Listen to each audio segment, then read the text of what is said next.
All right. So again, thank you everyone for joining us this evening. It's nice to see some familiar faces that we haven't seen in a while. Hopefully everyone was able to make the best of the holiday season, given all the things that we've all been dealing with. Won't belabor on that point, but really grateful to have you all join us tonight. Before we get started, I would like to acknowledge the schedule change.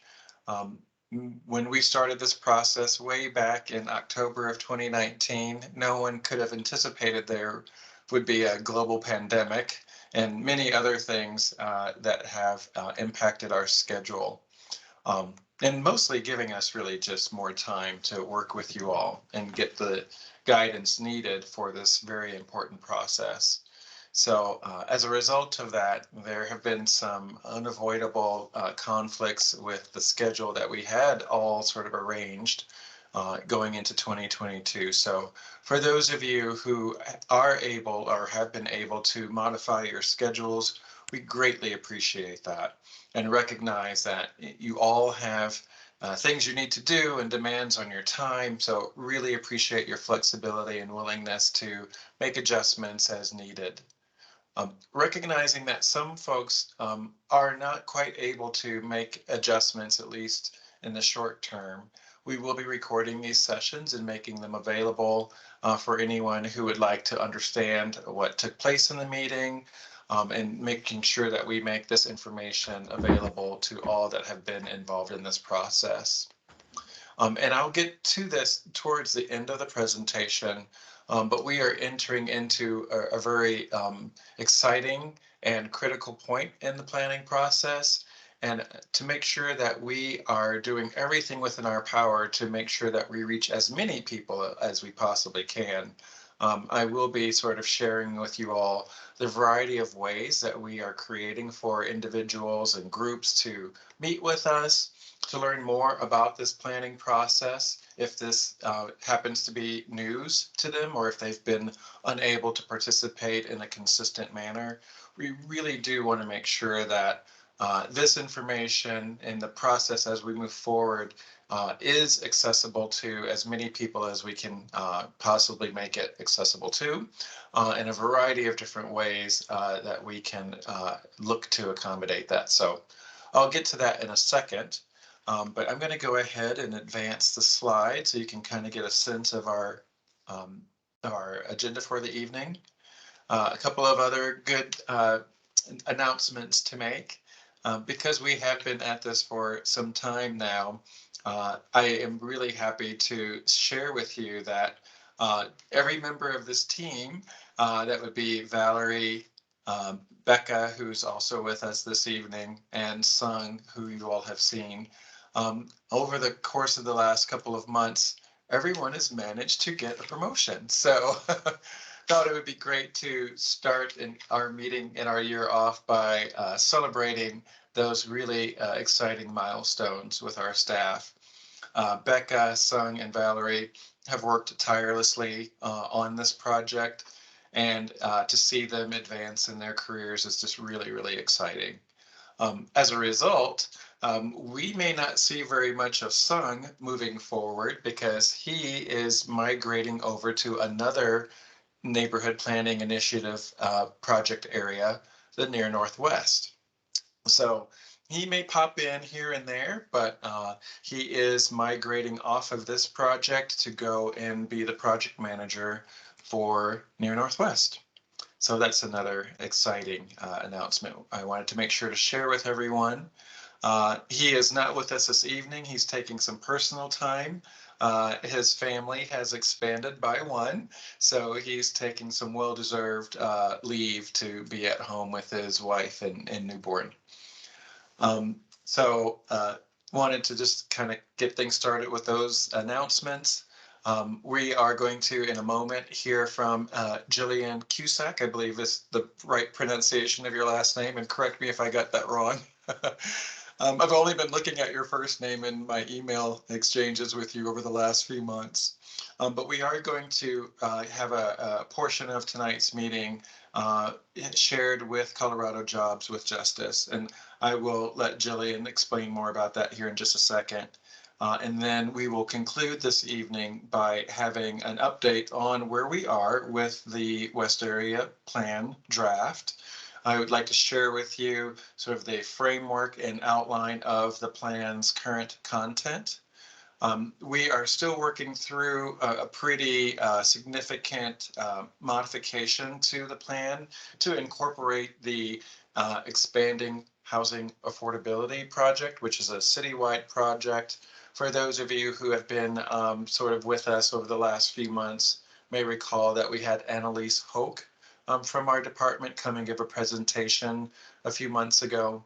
And so we are working with Annalise and her team to make sure that we are accurately reflecting the opportunities presented by that citywide project as it relates to West and the West area and expanding housing affordability, which is a big, important topic for us as a city and also particularly for the neighborhoods in the West. So we are probably a meeting or two away from just sort of really getting that buttoned up. And again, towards the end of tonight's meeting, I'll get into the schedule and give you all a quick update on how we are merging these two elements or these two projects together and when we anticipate being ready to share more of the document with you. So with that, I would like to go ahead and turn things over to Jillian. So thank you so much for joining us this evening. Hi, yeah, I wanted to say thank you all for being here and joining us tonight. Happy 2022, I hope. So I'm Jillian Cruikshank. I use she and her pronouns, and I am an organizer.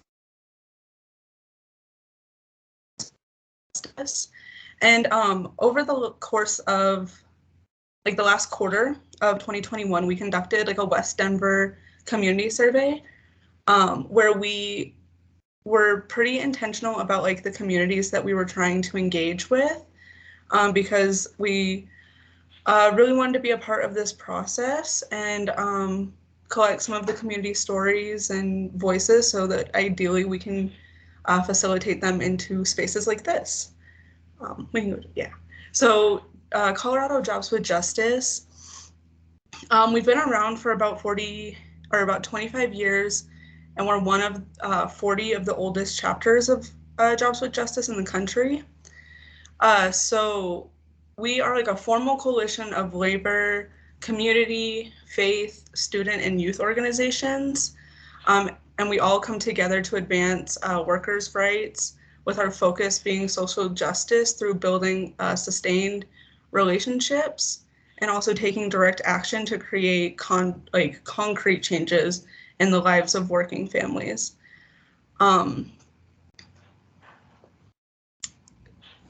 We wanted to focus on West Denver because this whole planning process is going on and it's going to dramatically impact the lives of the folks that live there. And we wanted to like facilitate, again, as many people as we could into spaces like this so that they can have their voices heard. And we wanted to focus on the West Colfax area of Denver because it is home historically to a large Latino population. So we do a lot of anti-gentrification work, and that is our focus with this project as a whole. And we wanted to like ensure throughout the entire process that we had like our focus on like language justice and being able to include everybody's voice in the process, so that everybody in the area will be able to thrive throughout this entire process. We can go to the next one. Thank you. So we have a partnership with IUPAT, which is the International Union of Painters and Allied Trades. And they, at the national level, identified 5 cities that were the fastest developing in the nation, and Denver was one of them. So local IUPAT reached out to us to initiate this process so that like we can prioritize local union employment throughout this entire process of the West area development. Next slide. And then, so we did our survey, In 2021, from September to December, the very end of December, we collected 500 surveys from local West Denver residents who lived in the area codes of 80204, 80223, and 80219. And we wanted to like gather their input, and it's like very similar to the survey that you guys did, but like very simplified. We just have like the main components of housing, public transit, jobs, education, recreation, public safety, and public health were the 7 things that we prioritized in our survey. And all outreach, so like everywhere we went, we had people who could speak both English and Spanish come and volunteer, as well as all of our materials that we used throughout the entire process were in English and Spanish. We were also able to hold some in-person like story collecting events, which was very trying because of COVID and probably other reasons, but we were able to work really closely with some of the local food banks and direct aid nonprofits. Some of our like closest relationships we've built with the Denver Indian Center as well as Sun Valley Kitchen. And some of the photos that are shown here are of during that process at Sun Valley Kitchen. We had them hold up signs for which area that they think needed the most improvement or resonated the most with them. So next week on the 23rd, we're actually sharing like the results of our survey with those community members that took the survey, as well as like we're reaching out to like more of the community to come join us. So we wanted to invite all of you guys to come join if you were interested. And we'll have Spanish interpretation available too. So did we? We didn't collect data on that, but I know because of collecting the data that it was primarily people of color. And then all of the people that we targeted with like texting and phone banking, they were all numbers pulled that were all non-white folks. But we didn't like in the survey ask for race. But I will drop in the chat the registration link really fast. There we go. But yeah, so it'll be from 6 to 7:30, so it's about the same time frame as this, except for on a Wednesday. And if you guys can't join and you know community members that you guys have close relationships with, or anybody who lives in West Denver, feel free to send over the invite to them. Yes, Jeannie? Or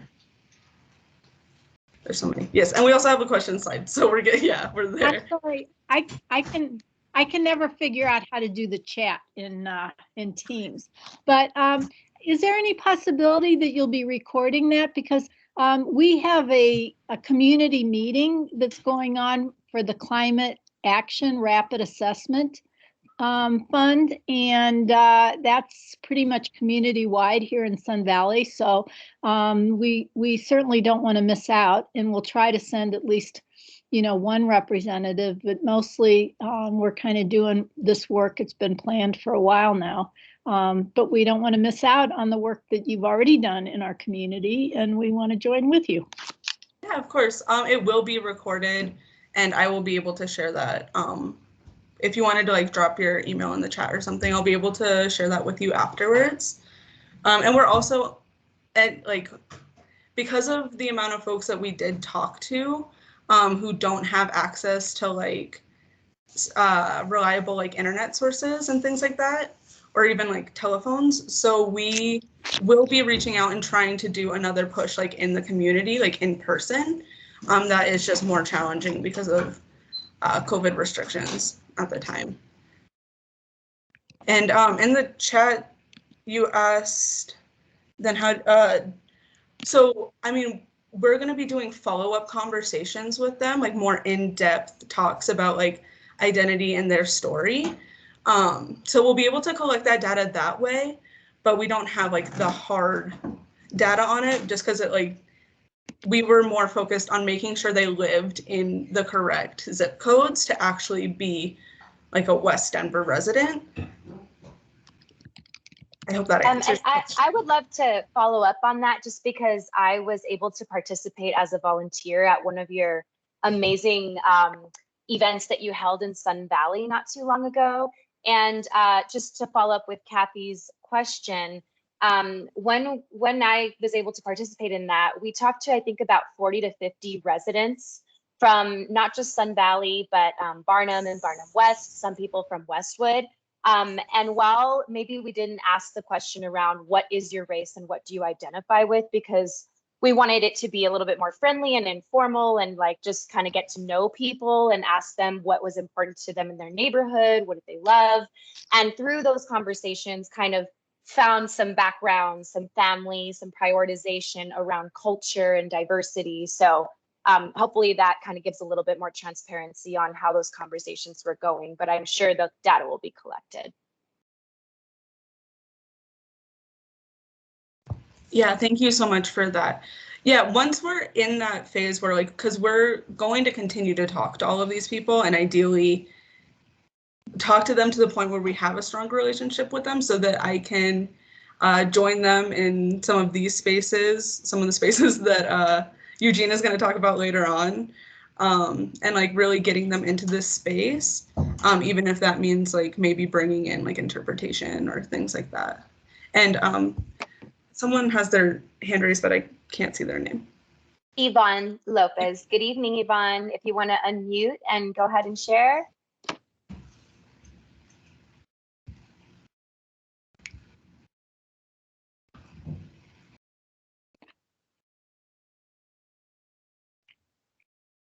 You're still on mute. It should be at the top right of your screen, like a little microphone.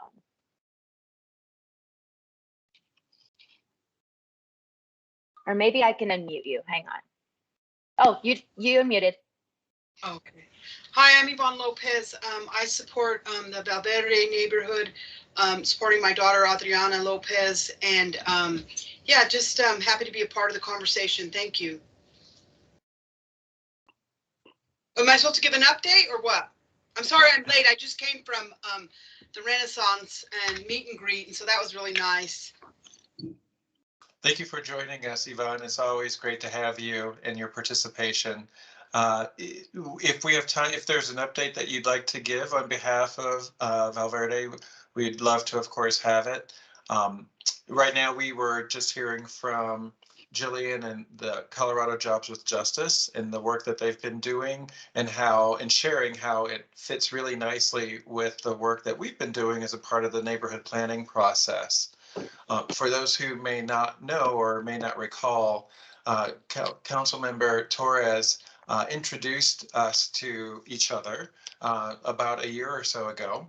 And Colorado Jobs with Justice has been a great partner and great partnership that we've been really working with them, and they've been working with us as well all of 2021. And recognizing the membership and the access that they have to individuals who don't often know about or have the opportunity to participate in the planning process. It was a great opportunity for us to work in partnership with Colorado Jobs with Justice and Jillian in particular, and Sophia, who I don't believe is with us this evening, but to make sure that we were increasing awareness, particularly of folks that are members within their organization who live or work in West. And it's just been fantastic. I think that their 500 surveys are probably 490 surveys that we probably would not have been able to access ourselves. So it's been a great way of making sure that we do everything in our power to make sure folks are aware of this process, and that we in turn can understand and hear some of the issues and challenges that are important to the membership of Colorado Jobs with Justice. So really am so grateful for this opportunity, and it's been wonderful to work together with the partnership. Yeah, thank you so much for that, Eugene.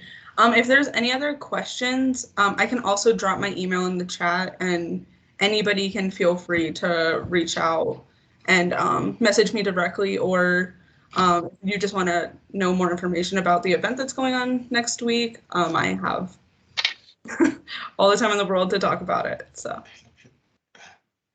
All right. Well, continue to, if you have questions that come up and you want to have them presented this evening, feel free to either raise your virtual hand, or for the few of you that I can see, you can raise your actual hand, or of course, drop questions and comments into the chat. And thank you, Val and Becca, for keeping an eye on that for us tonight.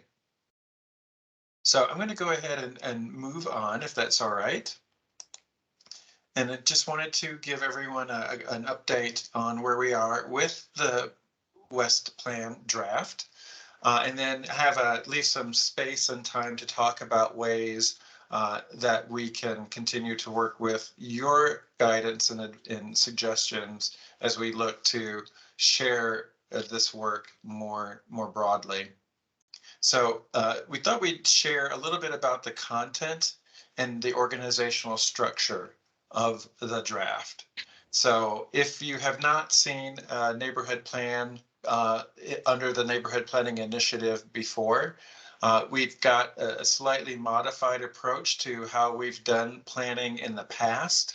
So we really are looking to be very intentional about the content and the topics that we include and that we discuss in these plans, so that there is some amount of consistency through each plan, because these are really tools for community members to use, for the other city agencies to use to understand what the priorities are that have been raised and elevated from the community, given the work that we do on your behalf at the city.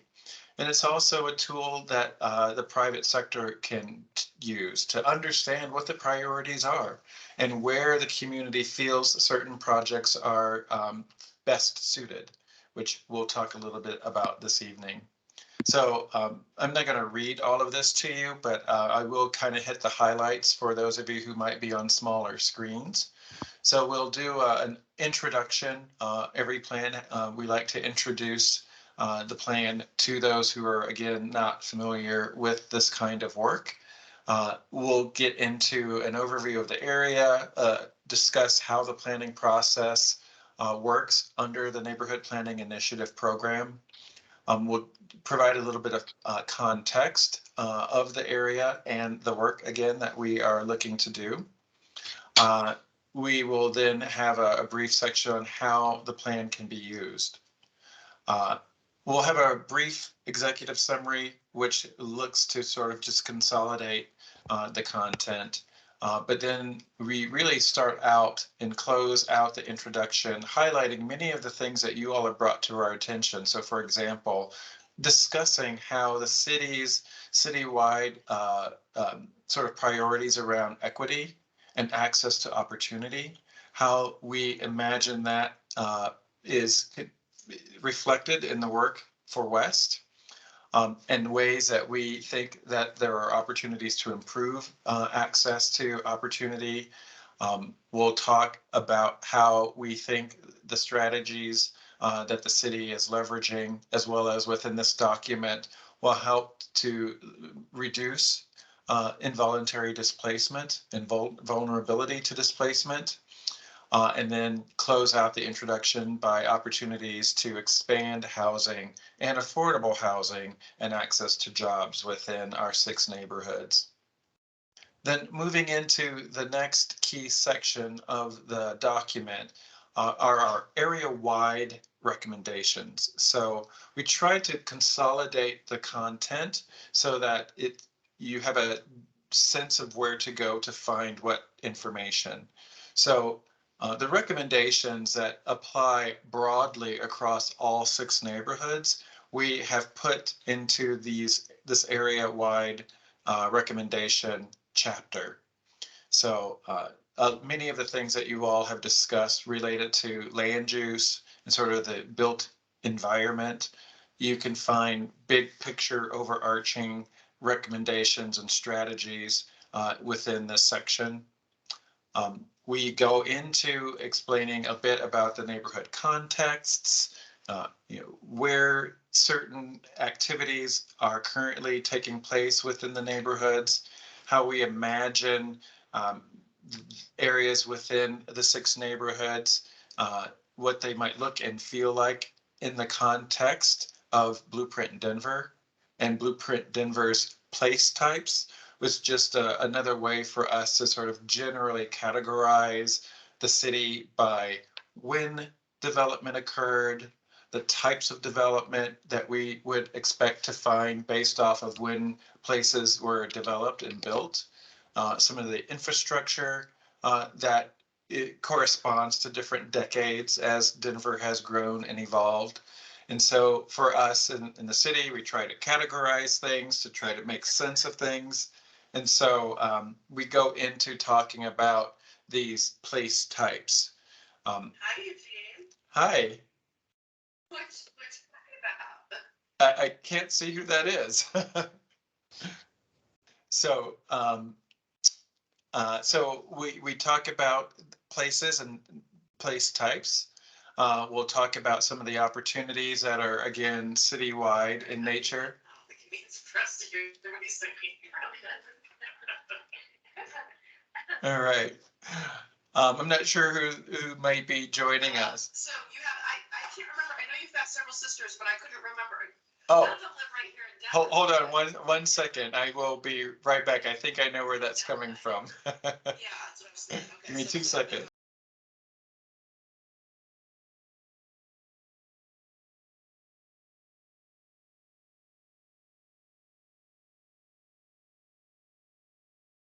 And Kathy, just while we're waiting for Eugene, I wanted to respond to your question around has the draft been sent to the stakeholders?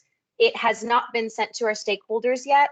We are finishing up the round of internal agency review right now. And so should be summarizing and finishing that up in the next couple of weeks. So we hope to have that out soon to the stakeholders and the public.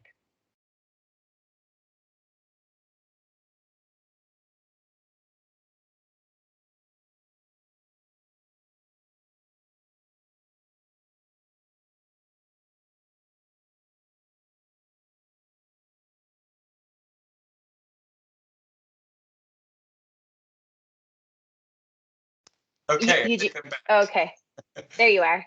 It's bizarre.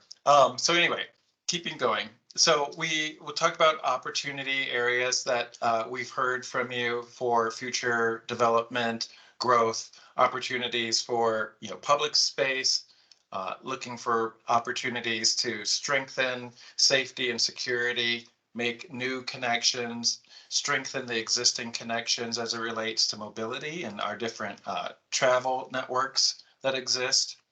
Of course, we'll talk about where you all have told us growth would be appropriate, housing, and looking for opportunities to introduce more housing types at affordable price points so that members who want to be and remain in the community can do so. We'll have a section on jobs and housing in the economy and looking for ways to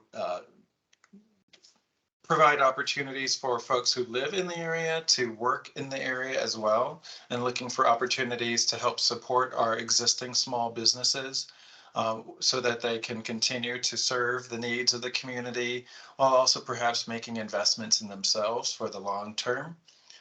We have a pretty robust section devoted to the various modes of travel and mobility, whether that be individuals walking, rolling, riding their bikes, taking transit. Of course, we are going to still have automobiles in our communities, and also freight and freight movement, given the industrial areas that are really a pretty significant economic engine for the city that happen to also be located in Val Verde and Sun Valley.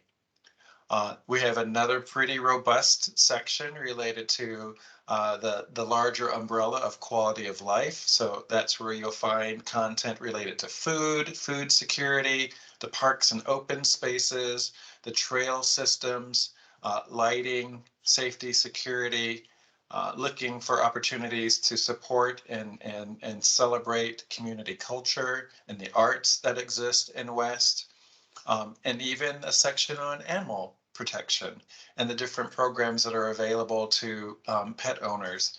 Because we learned through this process that one of the largest percentages of pet ownership happens to be within the West neighborhoods. We then have a section devoted to some of those big ideas that you all have shared with us.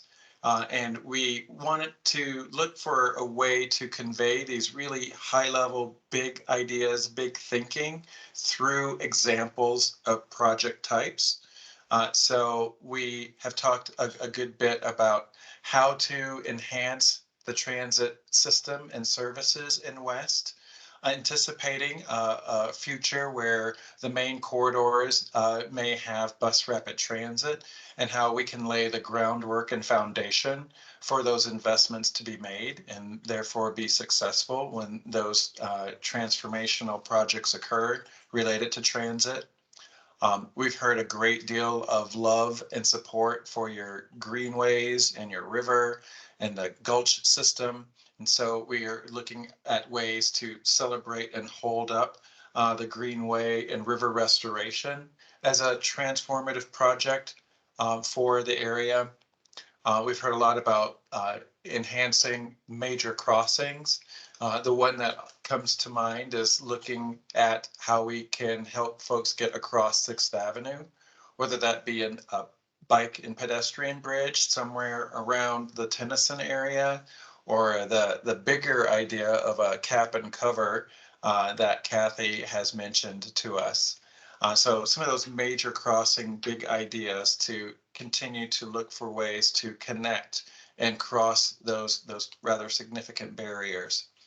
And then the major project that has been in discussion for some time around how the West Colfax Avenue and Federal Boulevard Cloverleaf could be reimagined and returned to the community. So we're highlighting that as a big idea that could have real true meaning for the residents in West. Our chapter 4 is devoted solely to the neighborhoods. And so this is where you will find content that is more neighborhood specific. So if it doesn't really truly cover the entire area as a part of a larger system, that is a place where you'll find the more tailored and content that's really meant to celebrate and highlight the individual neighborhoods and your unique character and nature.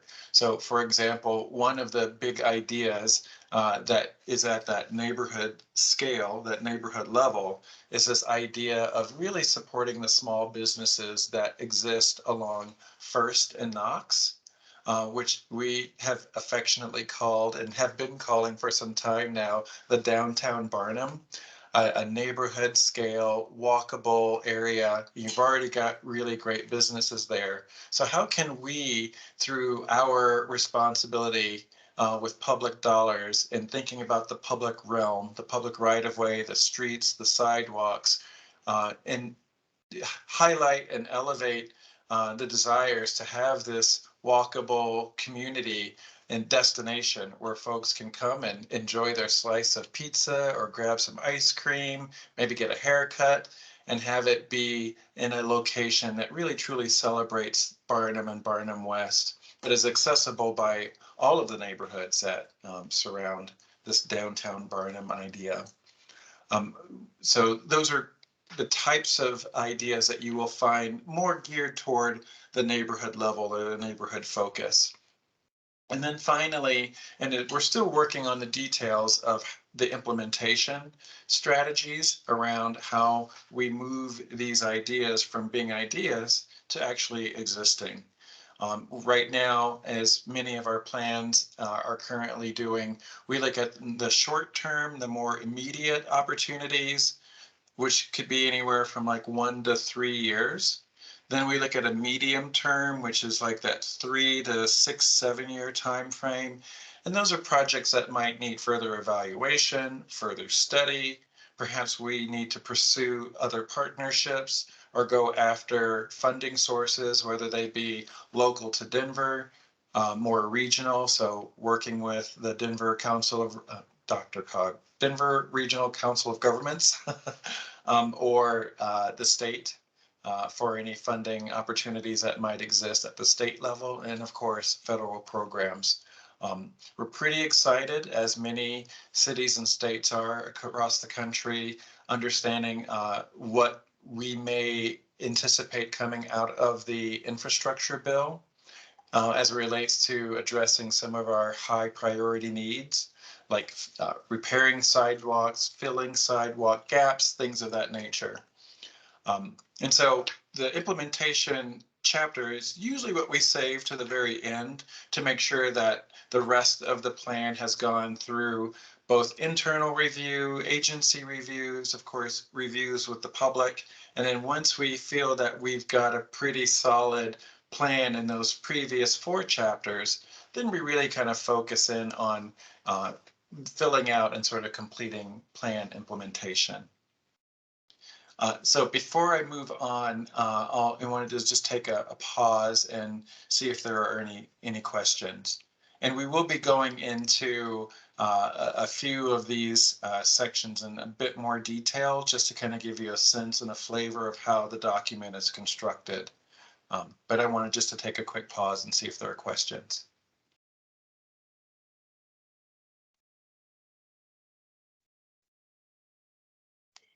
Eugene, there was a response that Elizabeth mentioned. Does this section, animal protection, include non-pet animals too, who also make their habit in West area ecosystems? I was just going to respond to that in chat, but I'll verbally say that that language is focused in the quality of life, environmental resiliency, and green infrastructure sections. But that's where, if you don't have an opportunity, I'm sorry, if when you have the opportunity to review this section and it feels like it might not be enough, or where we could add some more, maybe sidebars, whatever it is, we can work together to beef that up. So just wanted to respond to that, Elizabeth. And Kathy, I see your hand, and I think I saw chats kind of pop up on my screen, and I think I saw a question from you. Yeah, it's to follow up on looking at the housing section. I don't see anything on anti-displacement strategies listed under housing. I think that's an important conversation we've been having ongoing and needs to be elevated. And certainly I think the stakeholder group would like to present to this group some feedback in general on some of the areas we'd like to focus more on and have a more of a common language around, perhaps at the next session. Yes. And this is again sort of the framework, so it doesn't really get into all of the strategies behind the policies. So as Valerie said, as soon as we get these last few details ironed out so that we can release a draft to the steering committee, I hope that we will have addressed some of those very specific suggestions and sort of strategies around how we go about minimizing involuntary displacement. And of course, we'll welcome any feedback that you all have once you've had a chance to sit with the content in its full form. Eugene, Eugene, before we go to Elizabeth, I want to acknowledge Andrea's chat, and then we can go to Elizabeth. Andrea mentioned, you mentioned affordable housing. Affordable for who? 6 figures, 5 figures, 4? So I guess just thinking about like income and affordability. Do you want to touch on that a little bit? Thank you for that. And thank you for the question, Andrea. We really strive to look at affordability across all aspects of socioeconomic layers, if you will. So without getting too wonky, we talk about area median incomes.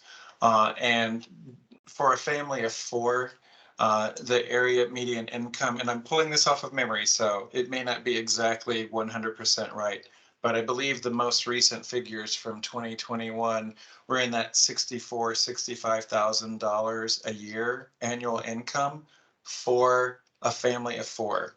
So, and that's a generally, not that necessarily that figure, but area median income is a measure that cities and states really use universally. You know, each state and city has its own target number, so the numbers aren't all the same. But the approach, the methodology around using area median income as a gauge is something that is pretty well used and has been used for some time, in understanding or trying to understand the economic sort of condition of a family of four. And so we use it as sort of a guide, and it is meant to be the median. So individuals or families or households that make less than that, you know, we look at how we can support those at that end of the spectrum, in addition to individuals who are on the other side of that figure, recognizing that, you know, $65,000 doesn't quite go as far as it used to. So how can we really look to support households within a broad range of income, household income? And so whether it's through looking at programs like the Expanding Housing Affordability Program that is really seeking to provide solutions for our teachers, our firefighters, you know, our librarians, folks that may fall in that middle range. And we have other programs through other city agencies looking at households who are, you know, at the sort of lower income level.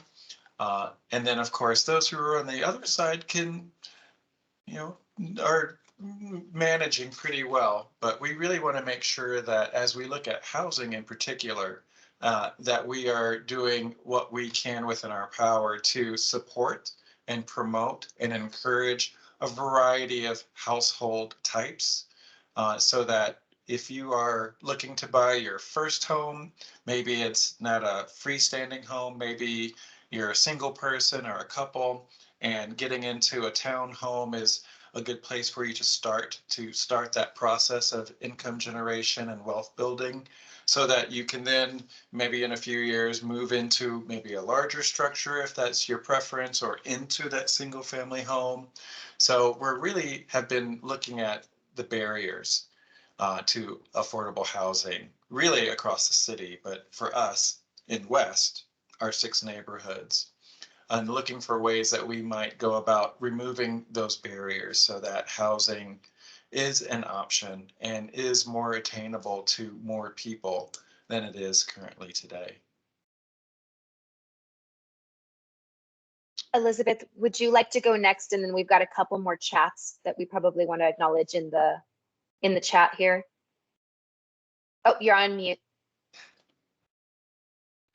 I think following this thread in the chats is better than what I was going to say and ask. And Eugene, just to catch you up on that, Kathy's asked, any expansion of affordable housing in the industrial areas with mixed use development? Would you like to respond to that? Absolutely.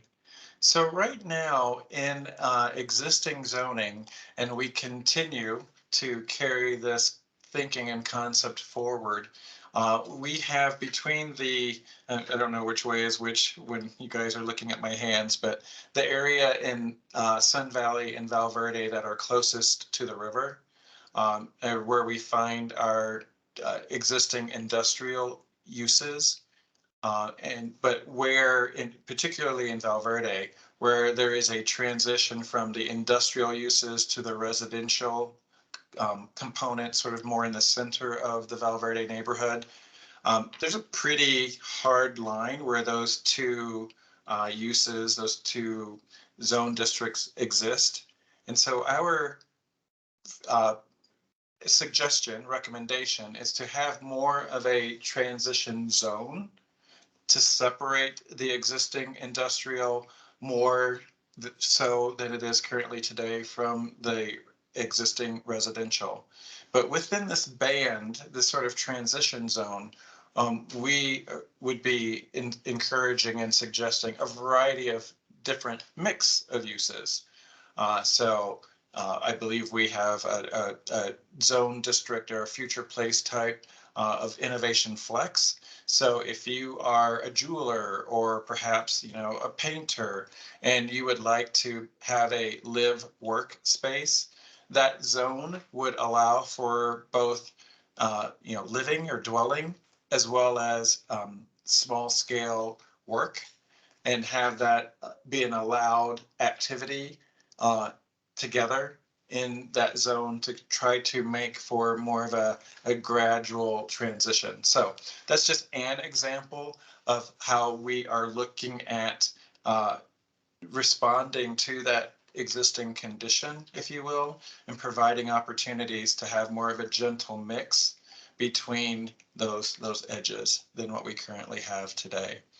And using the Valverde as a example, but that same zone district would play out in Sun Valley as well. So where we have existing industrial in close proximity to residential or other types of sort of retail, commercial mixed uses, we really would like to sort of capture that and give it its own designation so that we can have more of that occur in that space. So that's an example. Yeah, and just to follow up with what you're saying, I could certainly see, like in Valverde, when you're looking at the close area by Alameda and the Platte, how that area of Valverde is so disconnected with the other part of Valverde. And how could that be an opportunity to start to connect the two neighborhoods together by increasing housing in the industrial area that's a smaller section of Valverde that potentially could have the type of mixed use kind of development that you're referring to, as well as building those connections between neighborhoods. So it's kind of a couple of double areas that would focus on as far as this plan is outlined.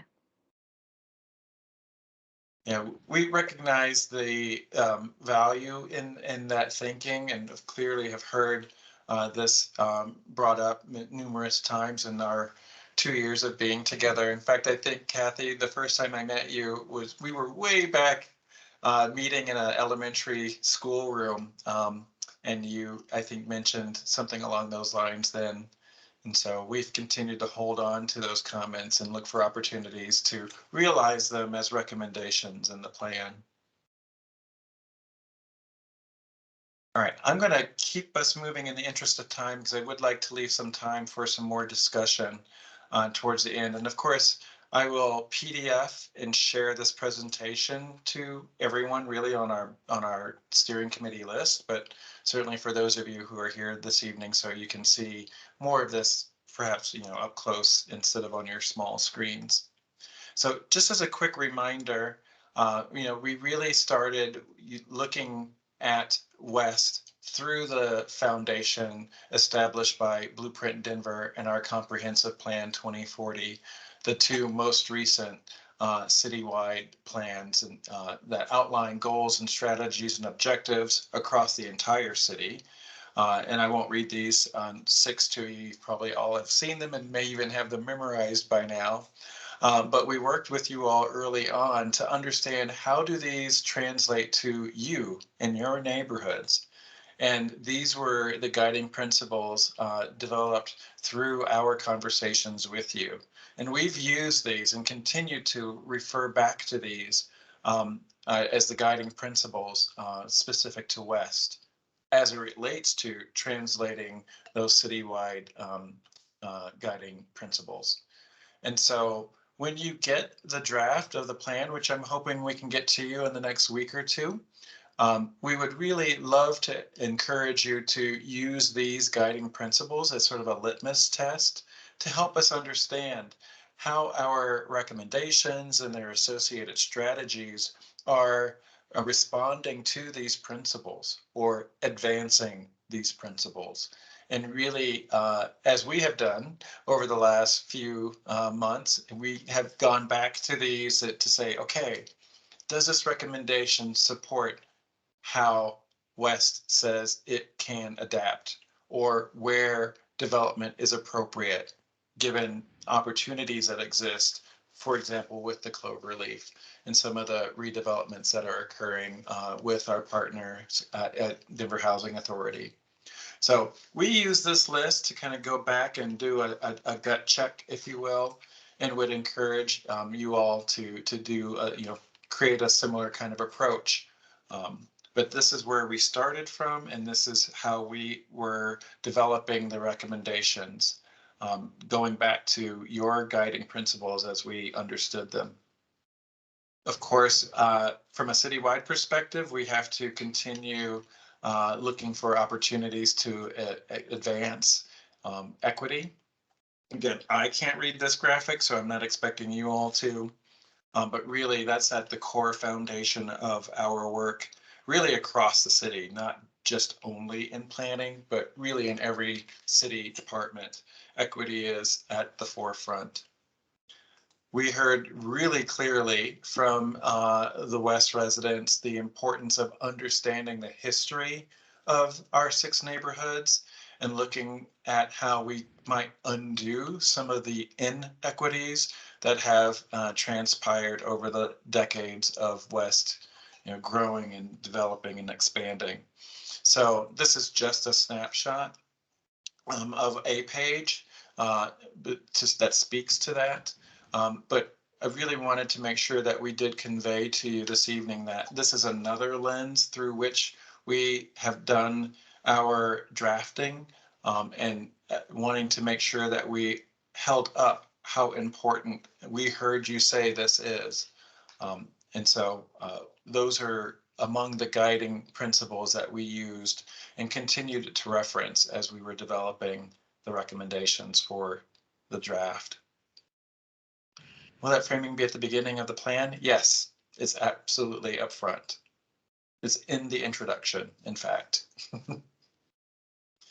We've already kind of covered these, but I'm not going to go into them in any more detail. But when you have an opportunity to receive a draft, you'll see it laid out. And these are the pages pulled out of the current draft. So again, a section devoted to our land use and built form recommendations. And again, how things are laid out and where you can, easily flip to those pages and kind of see the content. Similar for economy and housing. We do the same for mobility.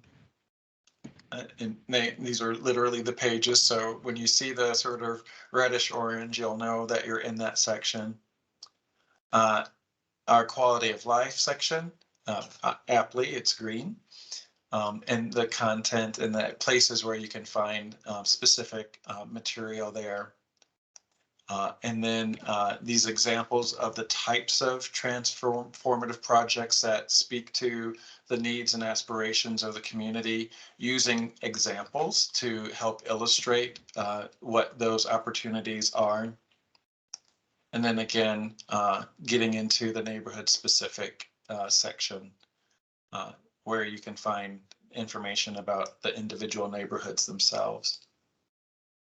So I wanted to get into and spend some time having a discussion around the review, the steering committee review of the draft.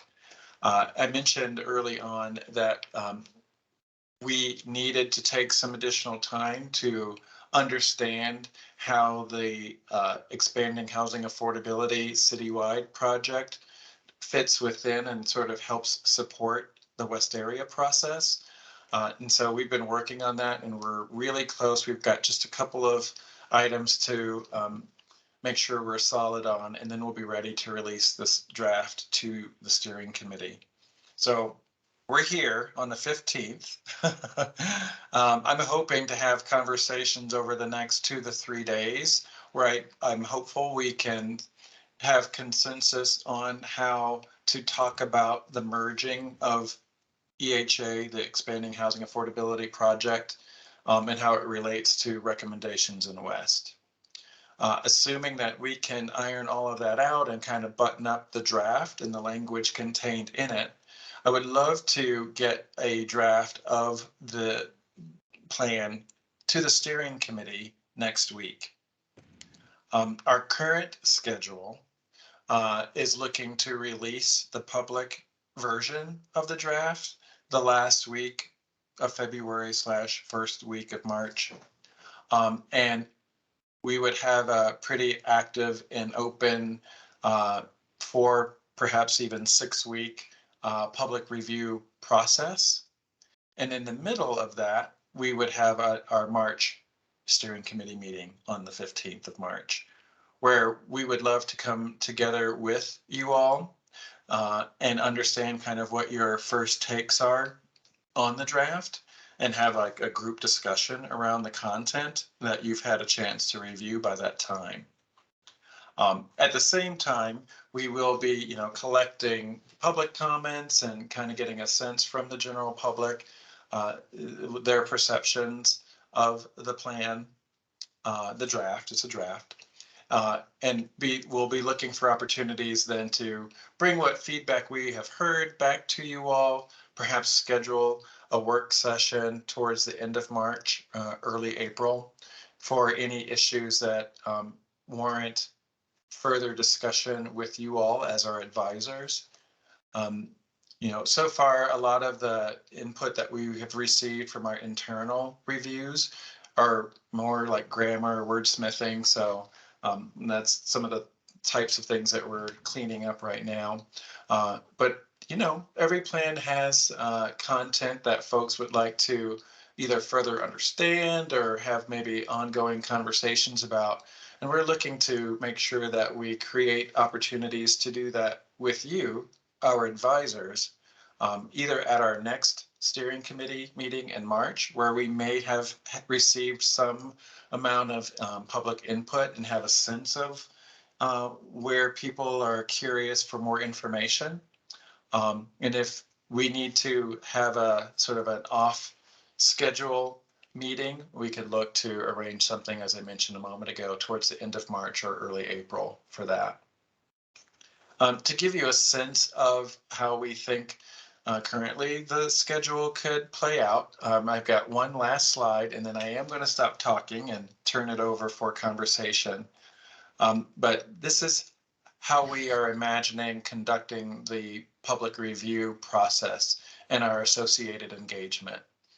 So we, for the month of March, are looking to schedule meeting times with us. So for example, we know that folks really like to have a Saturday morning as an option, maybe a lunchtime option, in addition to more traditional evenings. So our team has been discussing, offering by chapter a meeting or 2 or 3 at different times of the day and different days of the week, where we will, have an open sort of meeting scheduled. So in communicating that schedule out. And so if you're available at a lunchtime on a Thursday and want to hop on and learn a little bit more about land use in the content in that section or quality of life in that section, that there are pre-scheduled and pre-communicated opportunities for that. So that's one tool that we're looking to provide. Of course, we want to come to any existing meetings so that we're not, placing too much of a burden on asking you or members of the community to attend another meeting, but instead join existing meetings. We have talked about offering office hours, which we've done before in the past. So we'll send out a schedule, let folks sign up. They can meet with us one-on-one or bring a group together for that time frame. We also plan to record sessions, like do a recorded presentation and offering that in English and in Spanish. So a person, maybe they work, an odd shift and their daytime is 2 or 3 a.m. Well, they can, if they have access, they can get online, listen to a recorded section, giving them an overview of the plan or the particular chapter or topic, and then have a way for them to then provide us with written comments and feedback.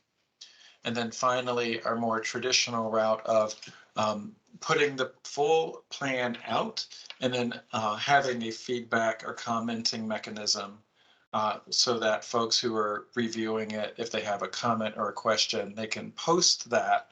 And not only will it be available and visible to us on the team, it'll be available and visible for anyone else coming to visit that draft survey tool.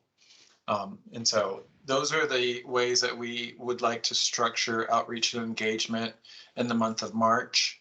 And of course, continuing through April and May, making revisions, and then reposting and responding to folks who have provided comments so that you all know and have a sense of how we are addressing those comments as we collect them. And then finally, given knowing that there is a conflict with the West Denver Renaissance Collaborative, and knowing that their April meeting is going to be really an important meeting for them, we got together, Renee and Megan and I met earlier, I think last week, and discussed could we, the West team, cancel or move our April meeting so that it removes that conflict with the West Denver Renaissance Collaborative. And of course, we agreed to do that. So that's my last slide. I'm going to stop talking and just sort of see what questions we have and any comments that you would like to offer. Eugene, there was a lot in the chat and I tried to keep up with most of it. But you know, if I missed anything, oh, I froze. Can you all hear me still? Okay, if I missed anything, if you could just unmute yourself or raise your hand so that we can follow up on your comment if it wasn't addressed. I have a question. Go ahead, Yvonne. Hi, so good to see you guys. Hey, I don't want to come off disrespectful, and with all due respect, I mean, I just think this is incredible, and this might be a question that I need to wait until I actually see the your draft. But for neighborhoods like Valverde, who, I mean, it's incredible when I look at other neighbors, what they have. I mean, now I'm being notified from the forestry because we don't have a tree canopy. So in the summer, you know, these neighborhoods suffer much more. So I'm not coming from a place of being disrespectful to anybody. That's what I want to start. But like I had heard talks early on that according to the neighborhood needs, and I mean, we don't have a library, we don't have a bathroom facility in our parks, we don't have a grocery store. I mean, I know I keep harping on those same things, but is there, like, does the plan look at that and say, wow, they're so far behind, yes, we're gonna, you know, do some justice in that area, or is it just spread across evenly? And then the second part of my question is there still going to be some kind of a bridge built in Valverde to connect to the West Denver side of the Valley Highway? So those are great questions. I'll take that last one because I've been having some active conversations around that one. And Valerie, if you'd like to address the food and the grocery store question when I'm finished, that would be awesome. So as it relates to more and better / safer connections east and west, we have a recommendation that in addition to Alameda and improvements, some that are already sort of on the books to take place, but there's still always opportunities to expand and explore additional improvements. So we've got some things in the hopper, if you will, for Alameda. But we've heard really clearly that between Alameda and 6th Avenue, we should have recommendations for additional crossings to get over over the river, over the tracks, over the highway. And so we do, one of our key recommendations in the mobility section is that. We feel that there could be opportunities for an additional crossing, and we're right now are, I think, suggesting bike and pedestrian somewhere around the 2nd, 3rd Avenue area to get across to the other side. So yes, to that portion of your question. And Valerie, would you like to take the food related one? Yeah, absolutely. And I know that if I heard you correctly, Yvonne, it wasn't just about food. It was about, you mentioned the bathrooms in the parks, the lack of tree canopy, maybe even the lack of lighting in these areas. And just kind of want to explain how the plan is written out in the sense that these are kind of talking about different levels of equity within each of these neighborhoods, right? So to respond to the question, we do have in the area-wide sections or area-wide recommendations for land use, mobility, quality of life, economy, you'll see that there's more of like a blanketed recommendations and strategies that kind of oversee the entire plan area with regards to thinking about things like tree canopy or lighting. But then we have in the neighborhood sections, the more specified kind of more intentional what's missing in Valverde versus what's missing in Sun Valley versus what's missing in West Colfax. So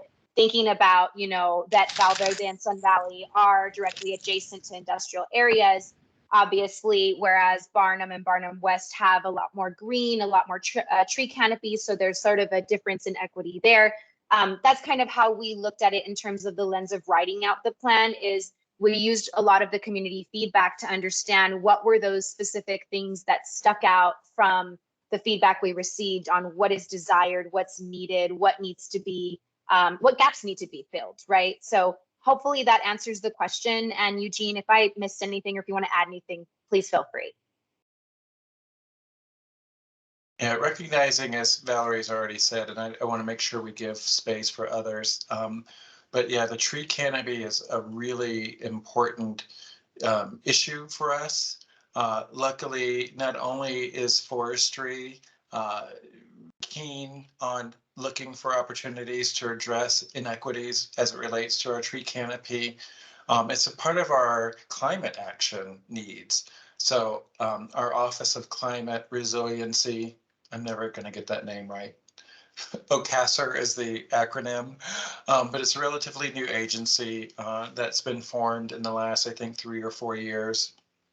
And given the heightened need to address our climate conditions and climate issues, and knowing that the voters have approved some ongoing funding to fund programs and initiatives coming out of that office, we are hopeful that we can begin making some serious inroads into neighborhoods where things like the tree canopy are not meeting our Denver sort of standard or goal. And Valverde is one of those sort of high need neighborhoods.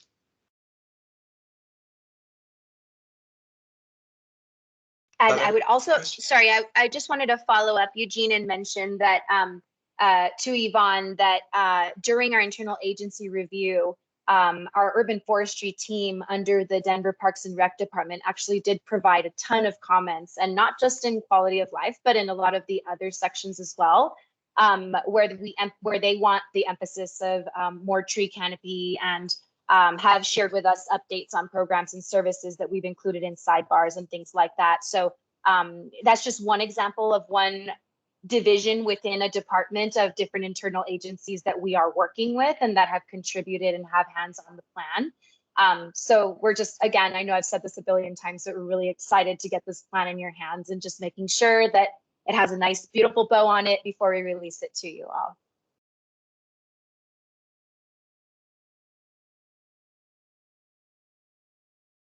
And Yvonne, if you were going to say something, I think I saw you were on mute. No, I was just giving a thumbs up. Thank you. I just, I don't want to beat a dead horse, but, I look at other neighborhoods and it's really sad how we've been left behind. So anyway, thank you. I appreciate it. And again, because there's only so many things I can have on the screen at once, if there are comments or questions in the chat that anyone would like to take their name or take themselves off of mute to voice, or Val or Becca, if you see them. I don't think I missed anything, but again, if you all are itching to share or comment or have a question, please just raise your hand or take yourself off mute and put your voice on the table.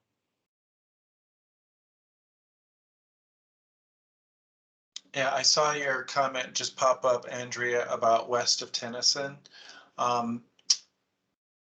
I will be really excited to kind of see or hear your take on the variety of different elements within that area of the West Plan as it relates to the west side of Tennyson. We've got some recommendations that speak to not only the housing affordability and food and connectivity and access, but again, looking for those opportunities where we can guide and direct our private sector to think about providing. I know you have talked about, affordable shopping and having a place that is easy to get to, safe to get to, where you could get more of those sort of everyday, day-to-day kind of needs in goods and services. And so while we can't dictate that someone go to a specific place, what we can do as a city is set the framework and the foundation that the private sector often is looking for to understand where they should start their exploration for a new business or for an expansion or the location, of a good or service. And so I believe our plan does a good job of highlighting those opportunity areas for more commercial activity at a neighborhood scale that can be more accessible to individuals in West.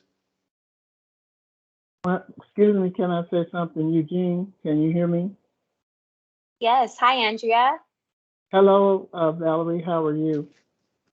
Liz, here's what one of the things that I'm hearing, for instance, and this is, I'm going to be real quick because this is just a quick example. Up at 10th and Sheridan on the east side, south corner, where the Family Dollar is, I'm understanding there's a possibility or talk around a 7-Eleven. My question to that is, when has 7-Eleven ever bought fresh produce into a community? When has it become affordable to a community? It's a quick in and out store, but it does not cover fresh produce. And it's kind of rough when someone like myself or Doug, here Doug is trying to have an affordable farmers market, a mobile farmers market come and across the gulch. I'm over here trying to have somewhat of a food pantry or food hub or whatever you want to call it, so much that we are looking to possibly take it to the streets, because it's hard when it's just a handful of, not even a handful, 2 people trying to feed neighbors to the of all 4 corners. So and this is on my side of Tennyson. Again, I don't know what the issue with that is. The sidewalks are still narrow after a certain point. Only it seemed like, from what I've seen, any development of properties such as the one I live in and a few others around here, has those sidewalks been widened. But if I go past my where our boundaries are on my property, then I have to get into the street to just make it up to the stop sign. So I'm just at a loss. I don't see where any of that is included in the plan. And that's very simple. And when I was walking my neighborhood with Michael, I asked him, where is the equity? Where do you see it? Everybody asked me, What does it look like? How can I describe what does not exist in this neighborhood? It's not visible, it's not noticeable, it's simply not here. Thank you.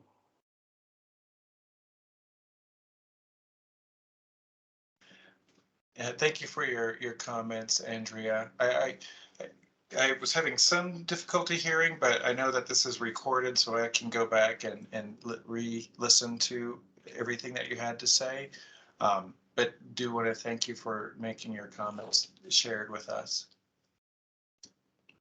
Let's see, I see Kathy's hand raised, and I'm not sure if there are others after Kathy. Kathy, would you like to go? Okay, sure. Just a couple of points I wanted to highlight. I had to also put it in the chat that what we also need to see is equity in the city's prioritization of city resources and budget for these neighborhoods to not just depend on private development to be the end all and be all of how things will move forward. We need to see how that partnership can be created between public and private, but also how public is involved in that process as well too. Because there are a lot of strategies that the city has that can help implement some of these equity components that are not going to happen with private developers. They do need extra incentives to even make it across halfway to the finish line, you know? It's like you have to lead them by the nose to almost get there. So that's where I think the city's resources and prioritization needs to reflect that equity process where these neighborhoods that have not received the impact, as Andrea so elegantly described, that it is that disparate impact that race has had on these neighborhoods needs to be elevated to where we get that reparative budget to complement this effort. And then the second point I wanted to make, is there any way to delay the public draft release date until we really have a chance to look at it as a stakeholder group? So taking the last part of that first, I can certainly take that request back to our management team. In fact, I have a meeting scheduled tomorrow. So if that is, Kathy has made that mention. I don't know if others share that sentiment, but I can certainly bring that back and see if we can give you all some more time to review the draft before we release it publicly. Before I see Elizabeth, you I think raised a sort of a thumbs up or a yes to that in the chat. So I'm more than happy to take that back and see what schedule adjustments we can make, particularly if that is important to you all. Okay, I see Jean nodding her head. Okay. All right. And as far as the first part of your comment, Kathy, this might not sound believable coming from me because I work for the city and I'm working on this plan, but I will say, and I will say it with, as much assurance as I can give you all, that we often as a city in city agencies prioritize places where we know the community's desires, and having a fresh adopted plan helps guide the city towards places and towards that prioritization and where it's needed, more so than places that don't have a current plan or any plan at all. So I am, and it's one of the reasons why, the West area was our fourth plan out of 19, recognizing the needs and the challenges historically speaking. And we really wanted to get to the West and have this process and this conversation with you all in an effort to do just that, to understand what the priorities are from the community's perspective, not just ours. And then so that we can marshal and channel and funnel the funding that's available to us in the projects where we can make that difference.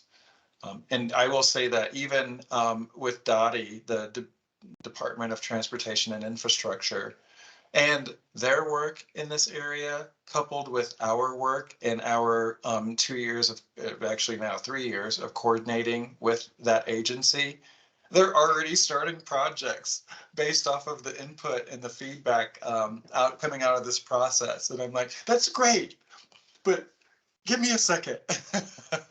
So I am excited to say that the city is doing just that. And one of the focal areas is looking at what we can do in the more immediate short term to address pedestrian safety along West Colfax, as just an example. We know that there are many other places that need that attention as well. But because we were able to couple and bundle funding streams from different sources together to sort of begin with West Colfax, because of other efforts that are underway, we are really beginning to start there, even before this plan gets through the public review and adoption process. Jean, I think I see your hand. Yeah, I mean, I just kind of want to piggyback a little bit on what Kathy's saying, is that, you know, I've talked to a number of people that have been involved in different plans already. And so you know, some of those plans have neighborhoods that are much more affluent and politically savvy and kind of in the know than maybe some of our neighborhoods have been in this whole process. And it just seems to me that there is a kind of a basic distrust with doing a plan that there's not going to be the investment or the policy, you know, that is both going to protect and advance equity and inclusiveness. And so I would just think, I know it's kind of a larger issue than just CPD, but rather than just having what this always ends up looking like is just a plan for developers to come in and, you know, pick and choose their project, you know, their future project places. I think it would be to the city's, you know, to the city's advantage, really, to start to connect the policy as well as assess some of the investments that are being planned for or have already being made in the neighborhood as this kind of gets rolled out, to kind of build, I think, a little bit more trust that, you know, this really is more of a plan for everybody and not just so developers can get their projects through the planning board quicker. Because I think, you know, that's kind of the elephant in the room that I see from everybody as I talk to, whether they're in Congress Park or, you know, Hilltop or Park Hill or, you know, in Sun Valley. And I just think that there are a lot of things being done, but somehow as we roll this out to the public, it might be good to try to make some of those connections for people. Because we're already getting tons of like, be part of this, be part of that, you know, give us your, you know, your impressions or your feedback on that, or here's an opportunity. But trying to connect all those dots is how it relates to our little piece of the pie, you know, is really, it's time consuming and it's hard. So I think the more as we roll this plan out, the more we can kind of connect some of those dots within the plan for people.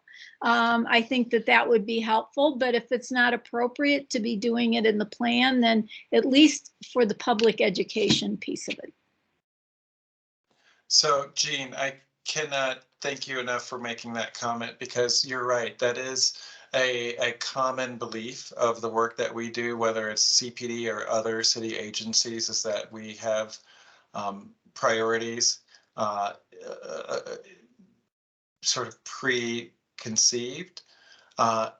Again, take this for what it's worth. I wouldn't be doing this if that were the case.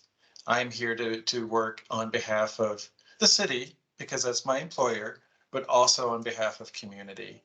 And I think many of you have probably heard me give my sort of spiel on, I came to even know what planning was because I was a citizen stakeholder in your shoes, sitting in a room, a cafeteria at North High School, going through the planning process for the 41st and Fox Station Area Plan. And when I saw the city demonstrate really what I felt and continue to believe is a genuine care for and responsibility to our citizens, is really what ultimately led me to pursue profession in this field. Because I too, like so many other people, when I started that process, believed it to be predetermined and, you know, many of the things that are commonly held beliefs. But then I saw a city demonstrate the exact opposite. And that's when I got really, really, truly excited about being involved in this work and being a small, tiny component in helping to inform the city that I live in and the decisions that are made. And I would not be doing this if I could not do that with the utmost integrity. Now, to your point, as far as we can do a better job of connecting those dots, and I agree wholeheartedly with you. We often get our nose down and we're working hard and we don't always come up for air to share out and to help dispel some of those beliefs. Now, I will say that as a part of the neighborhood planning initiative, we recognized that need fairly early on and are looking to build out a team around, we use NPI just for short, NPI implementation and doing a better job of telling the story of our collective work, your work as stakeholders representing your communities, and how we are trying to take your input and guidance and, you know, your component, you know, I think I've said it, your guidance, and have it translate into a plan that sets priorities. And so we, I would say the last 4 years, have really truly tried to elevate the importance of connecting those dots, telling our story, and celebrating our successes where we can. You know, I like to look at the first plan that was adopted and some of the successes that are coming out of that. It's not a guarantee, and it's not that it's going to happen everywhere we go. But I can say, because it's fact, when we went to the far northeast neighborhoods, also a place where that has experienced severe inequities, and hearing what the concerns were, and one of their main concerns was around grocery retail. And when we started that process, there were 3 defined grocery retailers in the area. And without saying too much ahead of time, I think in the near future, they will have 6. So that number has doubled. And I won't say that it's entirely because of the planning process, that I can't say that. But hearing the community elevate that need and really having the city also elevate that need and share that out to the broader community that can then address that need, I do think is in part why there is now the interest and the provision of new grocery retailers going to that area. And I feel that we will, as long as the market and economic conditions in the United States stay healthy, I think we will see more of that that kind of trend continue. But you're right, we can do a better job connecting those dots. Well, and I really appreciate, that you have spent this kind of time in here. And I told you when you first started, I was really glad it was you that was our planner, because I had heard good things, about the far Northeast planning experience. And that's part of why my comment is that it's a larger effort than just CPD. You're talking about sending this out to, your other city agencies. And so, I think it's an opportunity for them also, whether they want to toot their horn or however you want to call it, but for them to do a little PR work, that really gets down to the neighborhood level as to what, is what investments are being looked at, what new policies, are in the works that are going to help support, kind of correcting some of these inequities. I just think it's frankly a missed PR opportunity for the city, because it's kind of like this plan is over here and then all of these other plans are over there. And somehow we keep looking at the West area plan to put it all together. I'm not sure that's really the intent of this plan, but I think because we're talking not only about the built environment, but we're talking about quality of life and other kinds of things, somehow it does seem to be more encompassing than just, how many, what the height allowances are, along any given street. And so I think sometimes maybe people look to it as more than what it is intended or even can be. But if that's the case, then I think we need to really be clear on that, because we talk about all of these things, and certainly the built environment, can add or harm, quality of life. And so it's really critical, it's really important, but that's kind of different than also planning, the detail, for quality of life. And so I think sometimes we hear a lot of things in this meeting that maybe it's not even appropriate to be in the plan, but it's like people just don't know where else to have it all consolidated. So just my little sense. Well, I love that. Thank you so much for that. And I will make sure to bring that up in our, all the project managers on the various neighborhood plans. We meet once a week. That meeting is tomorrow as well. So I'll make sure to bring this up and reiterate that, because I think you're absolutely right about that.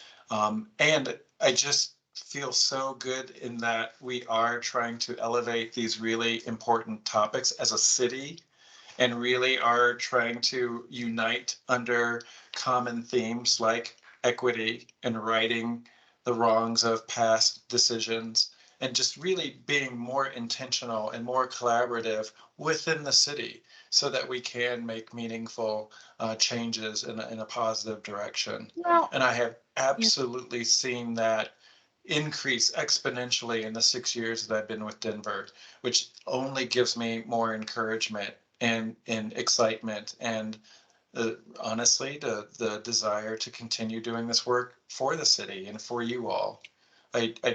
Yeah, I'll leave it at that. But I'm just so grateful and so encouraged by what I get to see, even when it's hard. I agree, and I don't want to take up any more time, but just let me say that, just as it's our responsibility to get things on the record as to what the needs are, so that so that it can create the need and for, future opportunity or investment.